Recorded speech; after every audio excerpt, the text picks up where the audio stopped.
Fala pessoal, tudo bem? Aula de História, professora Julien. Hoje nós falaremos sobre a Era Vargas, pois afinal nós precisamos compreender como estava o Brasil antes e no momento da Segunda Guerra Mundial. Para começarmos, é importante entender que a palavra era significa um longo período de tempo, o que realmente ocorreu. Neste primeiro governo do Vargas, ele governa de 1930 até 1945. A Revolução de 1930 foi um movimento armado, liderado pelos estados do Rio Grande do Sul, Minas Gerais e Paraíba. Eles estavam insatisfeitos com o resultado das eleições presidenciais, que resultou na Revolução então de 30. O golpe, que derrubou o presidente da República, Washington Luiz, impediu a posse do presidente eleito Júlio Prestes. Devido ao contexto mundial que estava acontecendo, Washington Luiz achou que seria melhor indicar um paulista para o cargo de presidente. Naquele momento, as alianças eram extremamente importantes, e candidatos indicados pelo presidente ganhavam as eleições. Em 1929, as lideranças de São Paulo deram fim à política com os mineiros. Essa política era conhecida como política do café com leite, onde um presidente paulista indicava um mineiro para o próximo mandato e um mineiro indicava um paulista. Essa alternância entre os poderes mineiros e paulistas foi grande durante a República Oligárquica. Washington Luiz, então, indicou o paulista Júlio Prestes como candidato à presidência da República. Em contrapartida, Minas Gerais apoiou a candidatura de um candidato de oposição, que era o gaúcho Getúlio Vargas, e João Pessoa seria o vice-presidente. Júlio Prestes pode até ter ganhado as eleições, mas ele não toma posse, em razão do golpe de Estado desencadeado em 3 de outubro de 1930. O golpe contou com o apoio dos militares, que anteriormente já haviam se envolvido em outros movimentos contra o governo. Grande parte formava o movimento tenentista. O candidato à vice-presidência, João Pessoa, ele acaba sendo assassinado por alguns opositores ali do estado da Paraíba. Então, Getúlio Vargas acusou Washington Luiz do assassinato do João Pessoa. Contando com o apoio das oligarquias mineiras e dos tenentistas, e dos caudilhos do Rio Grande do Sul, eles estavam dizendo que estavam lutando por uma purificação da República e uma restauração nacional. Na hora da renúncia, Washington Luiz se recusa a ceder o poder, porém ele acaba sendo obrigado e foi exilado ali na França. No lugar ali, pessoal, da República Velha, estava surgindo um novo movimento com alta centralização do poder. Porém, isso a gente viu que não é novidade, porque no período entre guerras, cada vez mais estavam surgindo os governos fortes, centralizadores. Então, isso era quase uma tendência ali da década de 30.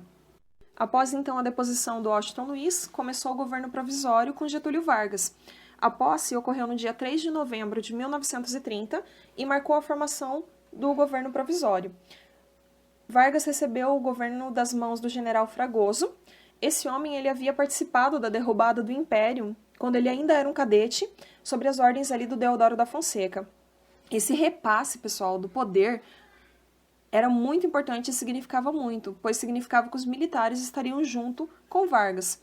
O governo agora seria exercido por um gaúcho, com tendências ditatoriais. O governo era importante para simbolizar um poder forte, centralizador, paternalista e nacionalista. 2 grupos importantes no governo eram os liberais, que desejavam fazer o Brasil um país liberal e constitucional, e os tenentistas, que eram militaristas e autoritários.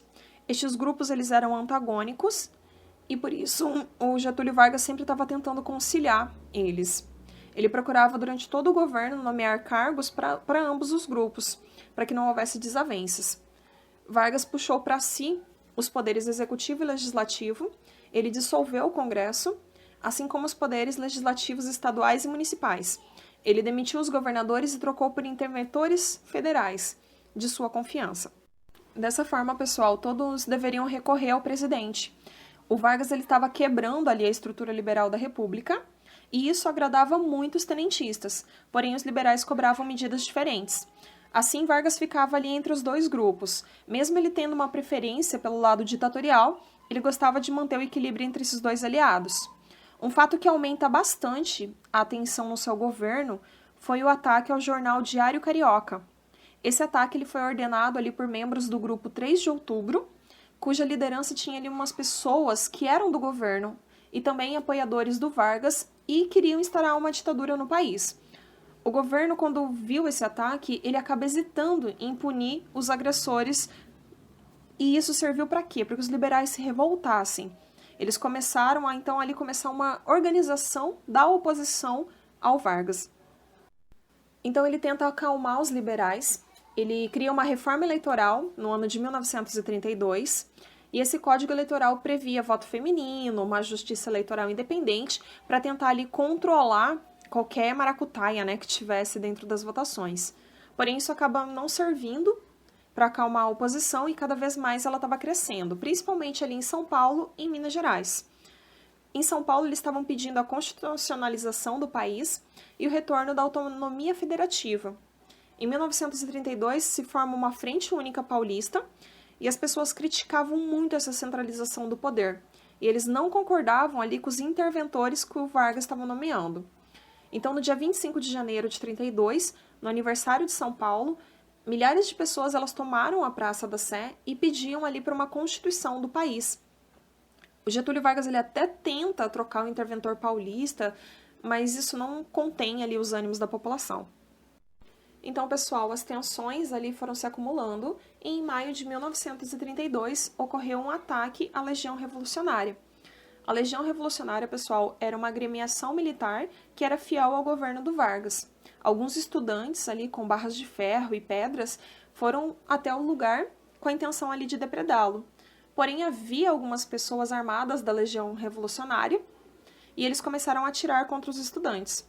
Se formou um tiroteio porque os estudantes também conseguiram armas ali numa loja das proximidades e a rua acabou sendo ali tomada pelo esse tiroteio. Quando o exército chega, esse tiroteio cessa, porém ali na rua tinha 13 pessoas mortas e várias pessoas feridas. Entre os mortos estavam 4 estudantes que são importantes para o movimento, que é o Miragaia, o Martins, o Drauzio e o Camargo. As iniciais dos nomes ali, MMDC, passaram a representar o movimento que lutava ali contra o Vargas e pedia a constitucionalização do país. As bandeiras do movimento eram a autonomia do Estado, a criação de uma Constituição, e eles acusavam o Vargas de não cumprir as promessas que ele tinha feito na Revolução de 30. O Vargas ele até tentou acalmar as pessoas, alegando que ele ia fazer uma Assembleia Constituinte, porém as pessoas não acreditavam mais nele. Os paulistas acreditavam que receberiam o apoio das lideranças gaúchas, que estavam descontentes com o governo, e também do Mato Grosso. O governo não via a Revolução Constitucionalista ali de São Paulo como uma grande preocupação, pois eles possuíam 20 mil soldados contra mais de 50 mil soldados do governo Vargas. Além disso, o plano era fazer 3 frentes para a batalha, para tentar controlar ali São Paulo novamente. A principal seria ali no Vale do Paraíba, que é um caminho entre São Paulo e Rio de Janeiro, e 2 outras seriam na Serra da Mantiqueira, junto à divisa com Minas Gerais, e no Vale do Ribeira, na divisa ali com o Paraná, que é o nosso estado. O plano, então, era cercar São Paulo e forçando os paulistas ao desgaste. Eles também bloquearam o Porto de Santos. Já do lado dos paulistas, eles queriam tomar o controle dos Correios, da companhia telefônica e de algumas principais estações de trem, além de outros pontos ali estratégicos. Depois disso, eles queriam avançar contra a capital. Em São Paulo, várias campanhas pedindo joias, ouro e apoio financeiro para a revolta elas foram organizadas e eles ganharam bastante apoio no estado. Porém, apesar de todo o esforço que eles fizeram, eles ficaram sozinhos e não receberam apoio de outros estados. O Mato Grosso mandou poucos soldados e o Rio Grande do Sul desistiu de apoiar. Então eles lutaram, porém as forças federais eram bem maiores. E os paulistas perderam muitas batalhas e acabaram tendo que se render ali em 1932. A revolta não foi em vão, tá? Ela teve consequências positivas. Por exemplo, Vargas nomeou um interventor que atendia os interesses dos paulistas e também acabou fazendo ali a Constituinte para o país. A Constituição de 1934 foi resultado ali dessas lutas, né, que os paulistas fizeram. A Constituição ela previa sufrágio universal. Por outro lado, ali ela também restringia as liberdades em nome da segurança nacional. Ela concedia ao governo o poder de declarar estado de sítio e estado de guerra, previa censura, mesmo em tempos de paz. Também previa a nacionalização de vários órgãos importantes, reconhecia também os sindicatos e foram criados vários direitos trabalhistas. Ainda em 1934, ocorre uma eleição indireta, onde Vargas ele foi eleito para o mandato presidencial de 1934 até 1938. Após isso, haveria eleições para a escolha de um outro presidente. Porém, as eleições jamais aconteceram, como a gente vai ver mais adiante. Certo, pessoal? Abraço, até a próxima!